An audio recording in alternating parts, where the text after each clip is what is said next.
Alright, so this is the outside of the greenhouse. I'm gonna do it pretty quick. It's kind of cold outside. Some of these windows and doors I got for free or close to free are really cheap. Yeah, it's not complete. It's working. As you look up at the top, you see the corrugated plastic. None of that's sealed off yet, so it is not as warm as it's going to be. Let me come over here and open up the door. The same system as you've seen before. Both there and there.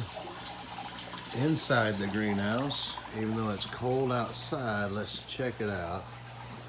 We have, there you go. 63, almost 64 degrees inside, and it's 48 degrees outside.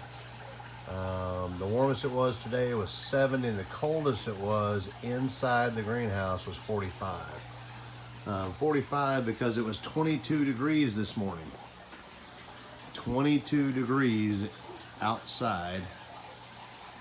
That's not bad for it not being weathered in 100%.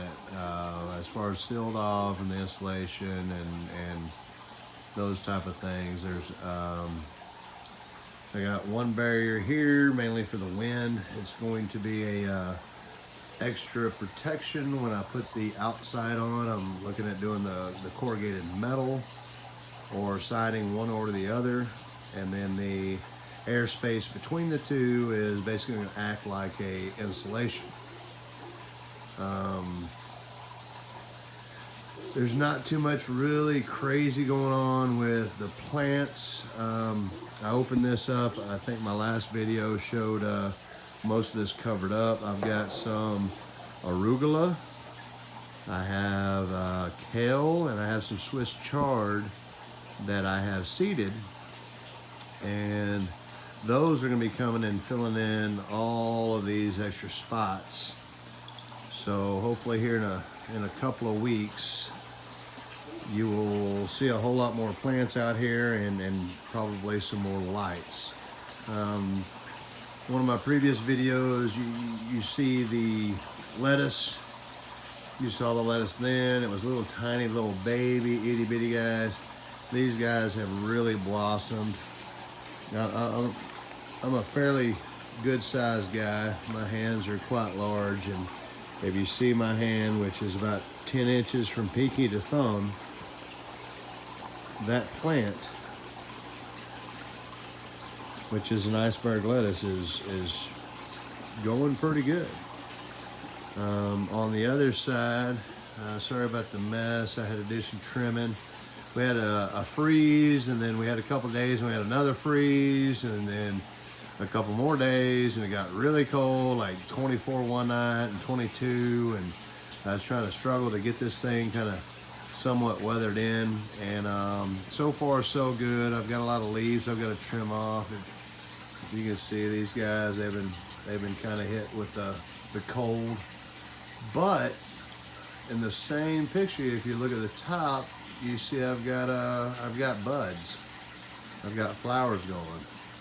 This little tiny tomato plant here, it's got flowers on it as well. And when we go up, we still have nice good green tomatoes. I mean, they're up here at the top. The top of this thing is 10 foot. This plant here is over 9 foot tall, and I don't even have it stringed up the right way.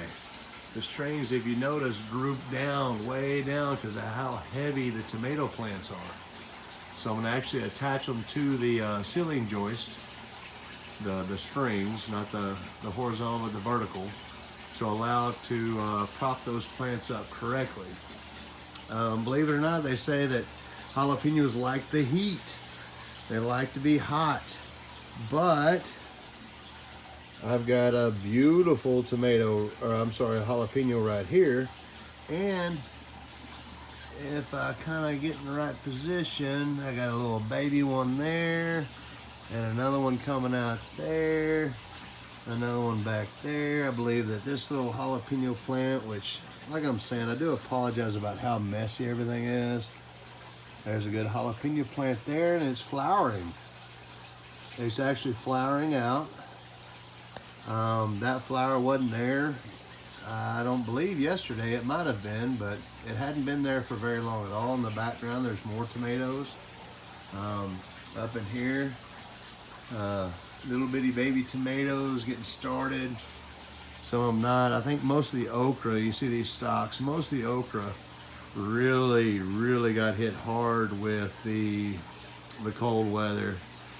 But something I did notice coming out and checking on everything is that some of these okras have put out a little bit of new growth. I believe it was the okra down here. That one there, it's got a frostbit leaf, but then it's got a brand new beautiful leaf. And then this little bitty okra down here, it was starting to bud, but down at the bottom, it's got shoots of green and some leaves going on.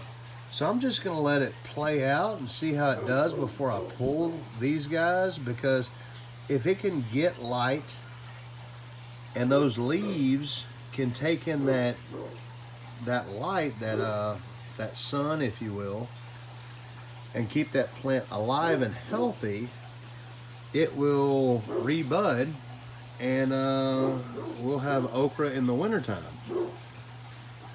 So anyways, this is here's another tomato plant, and so back in there, it's flowering, which is great.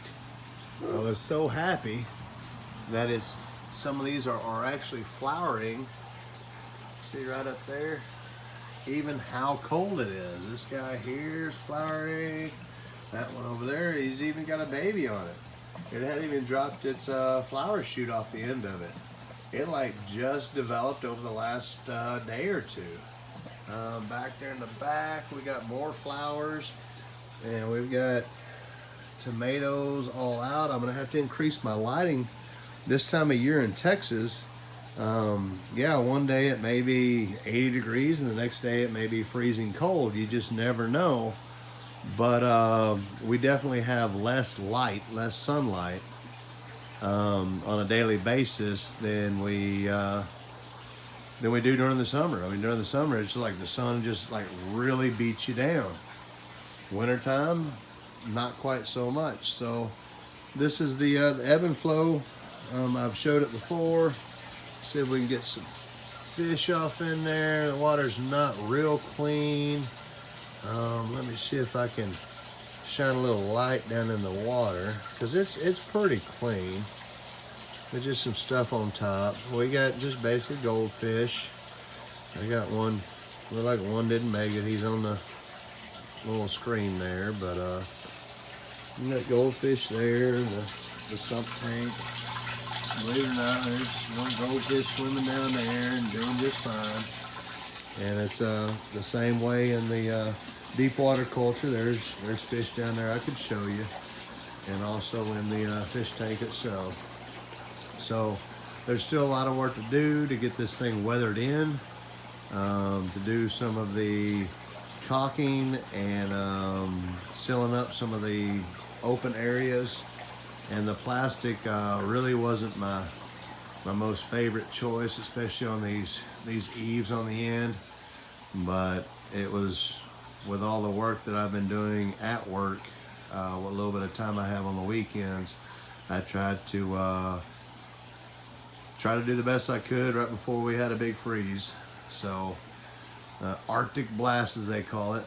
I do have some heat in here, very minimal. I've got this one heater here. This is the only real heater, and it's a directional heat, so it's not like a room heater, but it's very low voltage, very low wattage. It doesn't take up much juice, and but it actually sends out quite a bit of heat. If you stand in front of it, it's almost like a campfire, and you get real warm on one side.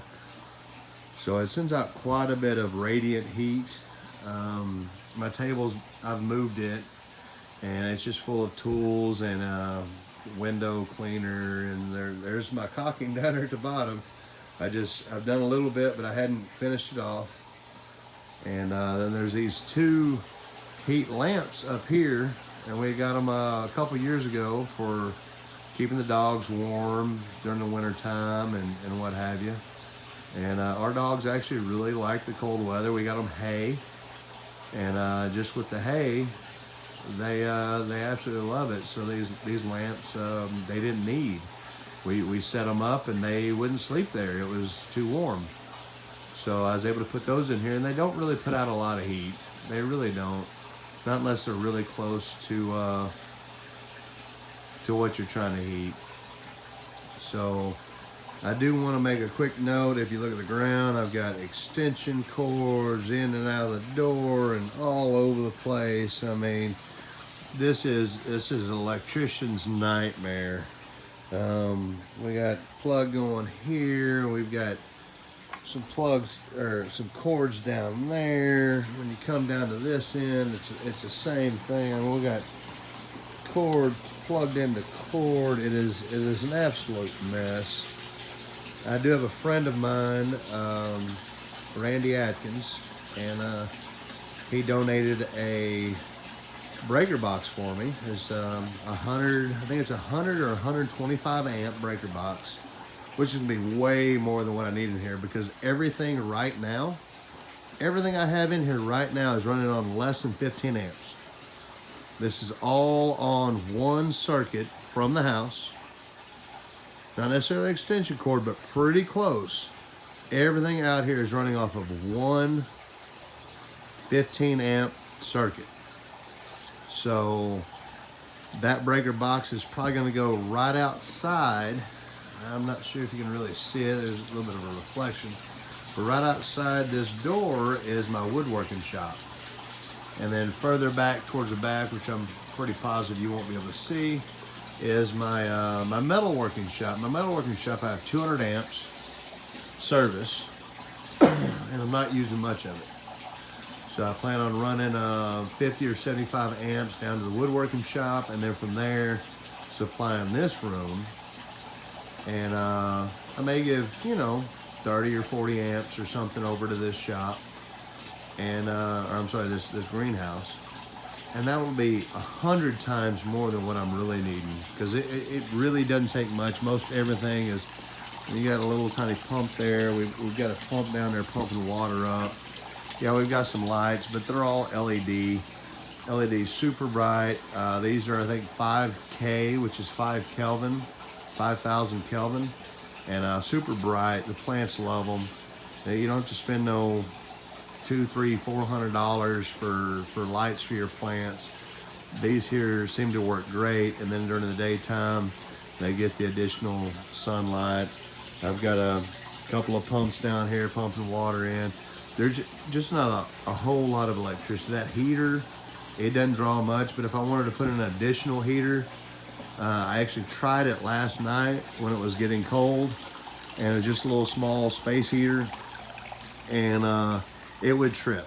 So I'm like really close, right there, real close to that amperage level at 15 amps.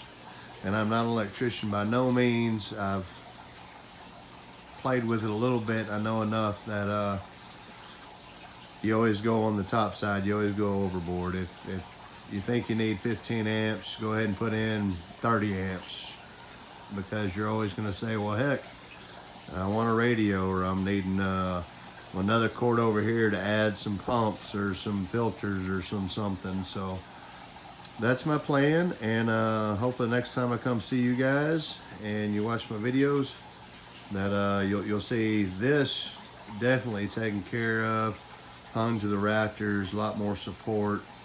And then as far as this deep water culture, that it being filled up with plants and everything going great. I would appreciate you if you like, you subscribe, give me a thumbs up, leave me a comment, let me know where I'm messing up, or if I'm doing good, just let me know what's going on. Appreciate you guys. Thanks.